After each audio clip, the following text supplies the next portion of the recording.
Yo-Yo Ma is here. He is the world's most famous cellist and has recorded more than 50 albums. He has won 14 Grammys. His newest CD, which I have in my hand, is called Obrigado Brazil. How'd I do?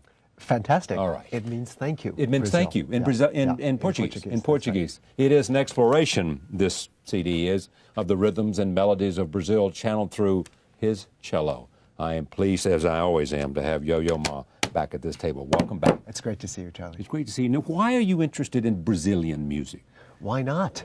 Yes, I mean, you fell in love with the tango music for way back when. Absolutely, and that was actually one of the entry points. Another one was when I was a teenager, I had a transistor radio, and I listened to the radio every night, and there was a Brazilian station. And I didn't know what I was listening to, except I loved the music. And then after going to Argentina, which you went, where you went also, I fell in love with the tango. And the musicians I met in Buenos Aires, you know, the Assad brothers, who are Brazilian, Oscar Castro Neves, who's Brazilian, we were working on Astor Piazzolla's music, but they said, you must do Brazilian music and let us show you why. That was 6 years ago, and this is what happened 6 years later. Is part of your life, I mean, you have, I don't know if you ever master the cello. I mean, I wouldn't be so fair. You never master anything except for what you do. And that's So you have this wonderful instrument that you are as good as it is in anyone with. Are you always in search of new places to explore, that the cello becomes somehow a vessel to take music that you may not have been familiar with? And absolutely, I think the cello is a means of exploration, of exploring the human psyche. You know, I still think that music is one of the great ways that we have to explore what people are thinking on the inside, the internal self, and I think all the time you try and get to the essential of what's Brazilian music, and why is the music so fantastic year after year, decade after decade. It's one of the most creative countries in music that I've ever known. And what kinds of things we've got here? We've got you have choros, you have sambas, you have bossa nova, you have really music that really spans, I think, almost a century, from jazz, classical, to Egberto Gismonti, who's a great pianist, musician. Now, is that your cello there or not? That is my cello. Is that the Stradivarius? That's a Montagnana made in Venice in the 1700s, and it's sitting there. I should have a bow there, because most of the bows, all the great bows, are made out of a Brazilian wood, Pernambuco. That is Pernambuco. That is very rare, and apparently they make the best bows. So that's another Brazilian. And what kind of wood makes the body of the cello? The front is spruce, and the back is maple. And the two, apparently, the combination of the two really allows for the incredible richness of the sound that one could get from I remember that Jacqueline du Pré. Yes. Willed you? You have a very good memory. I do play on a Stradivarius that Jacqueline du Pré played on, called the Davidoff Stradivarius. Right. And when she passed away, I had borrowed it for a number of years, and then I'd actually returned it because I didn't think I could ever, actually play on it. But then, after she passed away, the cello was made available for me to play on, and so I still play on it, and it's with great, great joy and appreciation. Tell me what your life is like. For example, man, you've got a son at Harvard. I do. Like a sophomore at Harvard, He's a junior, right? Does he want music? Is music a part of his future? He loves music. He loves to sing. He likes theater. He's a social studies major, and so he has a. Does he like the cello? I think he does. Does he play the cello? No, he doesn't. But you know what I think is great about music with our family is that music is something that we all do in various capacities, and we all love it.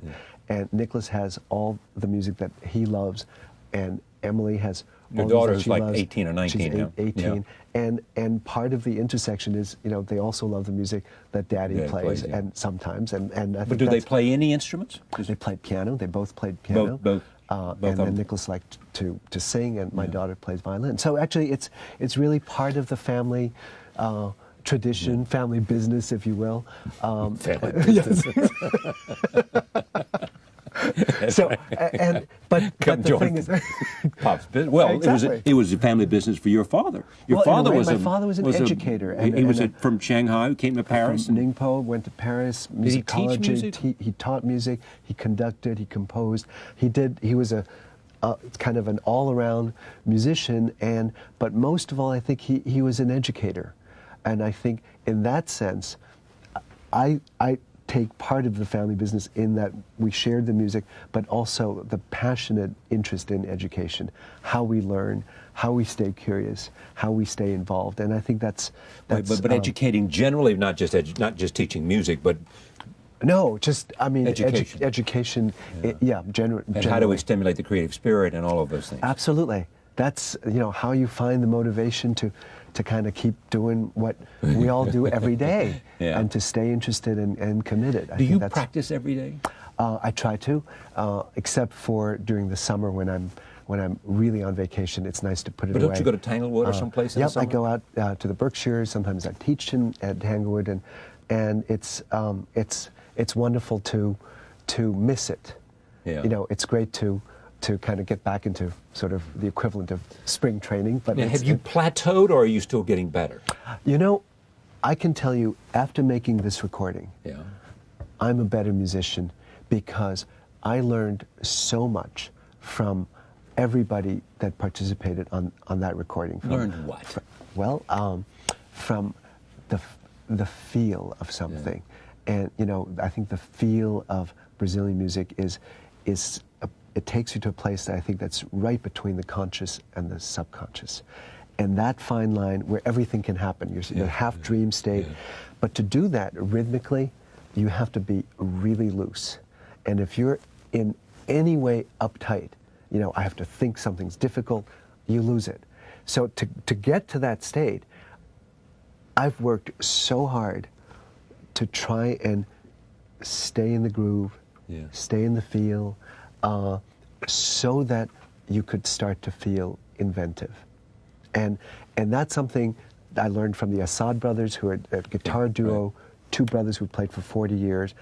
I'm trying to enter into their world. Paquito de Rivera, who's a jazz clarinetist from Cuba, who says he's half Brazilian because he's played choros for 20 years. And they're all helping me. They're all saying, you can do it. They're generous spirit. They love the music.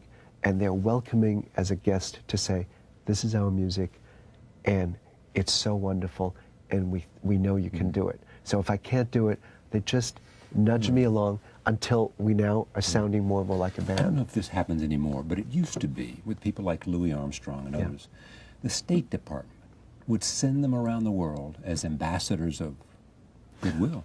Do they still do that? Well, actually, that's an interesting thing you just mentioned. More we need it. Well, we do need that. And actually, there's a program that the State Department has just recently created called Culture Connect. It's under the Assistant Secretary of State, Pat Harrison. And basically, they're sending a number of people around the world, and I think I'm one of those people. And one of the things, the first thing that I did was to go to Lithuania last spring, a couple days, and it's directed towards young people. I love that. And then I think they're also bringing the Iraqi National Symphony to Washington in December to Kennedy Center. And that's really exciting. The Iraqi National Symphony is coming to the nation's capital. Kennedy Center to work with the National Symphony, and I will be playing with them also. You'll be performing with the Iraqi National Symphony? Absolutely. Leonard Slatkin will conduct. Slatkin is conducting? Exactly. This is great. Michael Kaiser said, we have to go with it. all these musicians were there in Iraq? Absolutely. And I've just heard a CD just on Columbus Day weekend of their playing, and we've been reading about how they actually really want to and need to play music.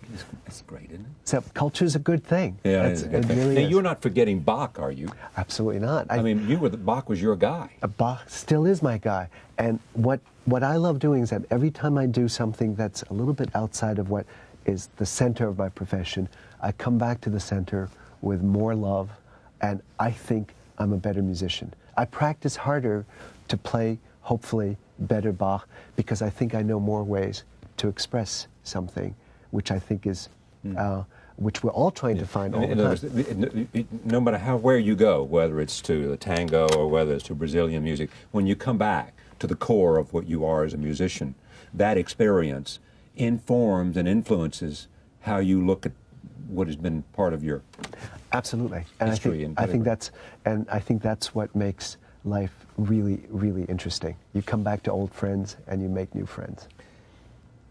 Obrigado, Brazil, Yo-Yo Ma. Here's a CD. Thank you for coming. Thank you, Charlie. It's great to see you too. Thank you for joining us.